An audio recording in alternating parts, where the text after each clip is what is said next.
Hello friends, this video on respiration in organisms part 15 is brought to you by examfear.com. No more fear from exam.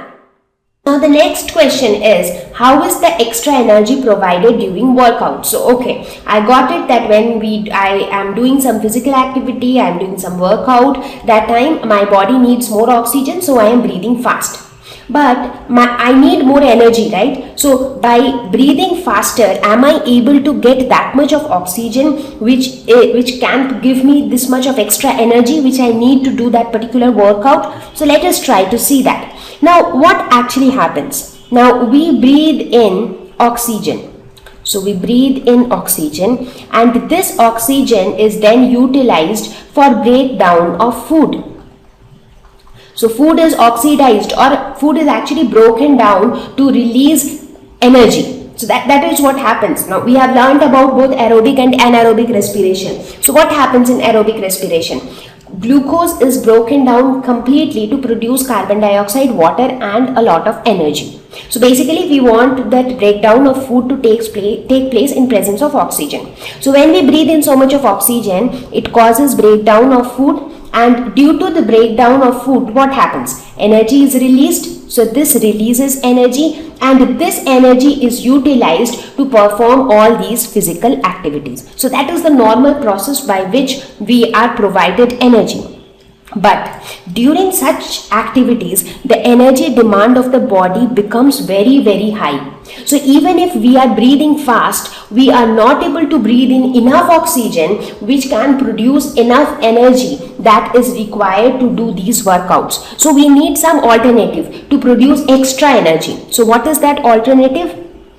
So that alternative is anaerobic respiration, which takes place in the muscle cells of our body. So anaerobic respiration will take place in the muscle cells. And what happens in the muscle cells? So in the muscle cells, glucose is broken down even in absence of oxygen. So you really do not need oxygen in this case. Now, why were we not able to release enough energy in this case? Because the oxygen supply is limited. Even if we breathe fast, so there is a limitation till which we can breathe.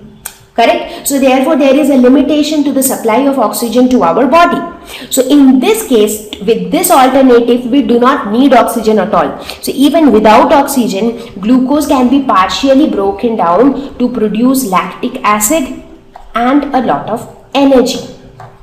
So this way you can get some more energy which will actually be able to help you perform these workouts. But in this process, what happens? This is nothing but partial breakdown of glucose in the muscles which take place. So this is how we get, so this is how the extra energy is provided during workouts. Correct? So two things happen. First of all, we try to breathe fast so that we can get in more oxygen. But still, whatever oxygen we are able to get, that is not enough to perform so much of vigorous physical activity. That time anaerobic respiration will take place in the muscle cells when glucose will get converted to lactic acid and energy. But now, have you ever thought what is going to happen to this lactic acid? Because this energy is going to be utilized by the person to perform all these physical activities. But what about this lactic acid?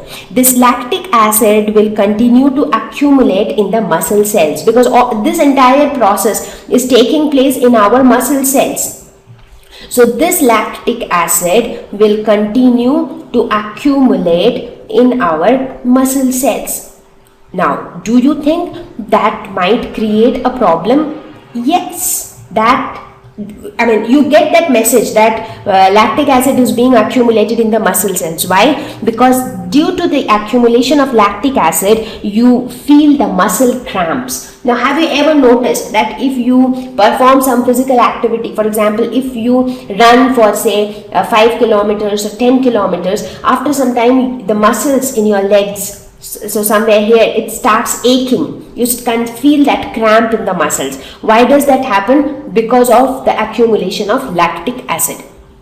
So that's why when you do some physical activity for a very long period of time, your body starts aching. Sometimes your hand starts aching, sometimes your leg starts aching. So that it is all because of accumulation of lactic acid. Okay, so now the question is, how do our muscle cells get rid of lactic acid now? Because due to accumulation of this acid, we are feeling the pain. So what do we do to get rid of lactic acid? So we saw in the previous slide that this lactic acid was formed due to partial breakdown of glucose in absence of oxygen. So that is how this lactic acid was actually getting formed.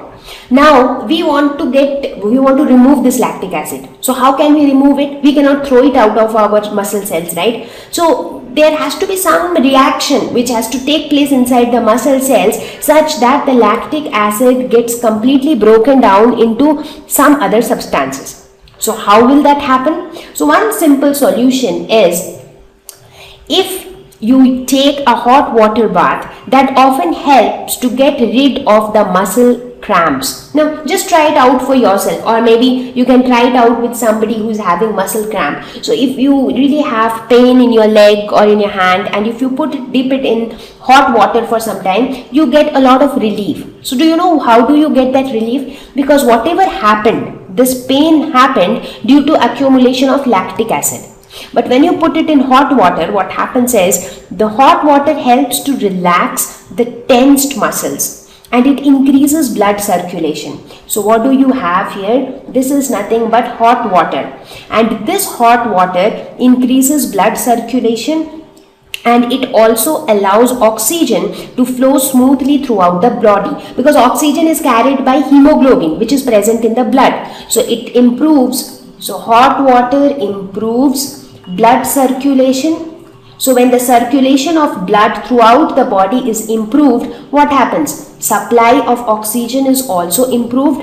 Now when supply of oxygen is improved, what happens? This oxygen reaches the muscle cells as well. So in presence of this oxygen, lactic acid, in presence of oxygen, will break down completely to form carbon dioxide and water. So complete breakdown of lactic acid will take place in the muscle cells, and that is how the muscle cells will get rid of the lactic acid. So basically in the previous slide we saw that this lactic acid was formed because glucose that time partially broke down to form lactic acid.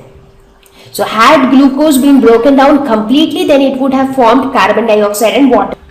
But since it was partial breakdown, so it formed a lactic acid. But when this lactic acid further breaks down in presence of oxygen, but this time you need oxygen, then it will form carbon dioxide and water, and that is how our muscle cells will get rid of lactic acid. So that is why when you dip your leg or your arm in hot water, you get a lot of relief from muscle cramps.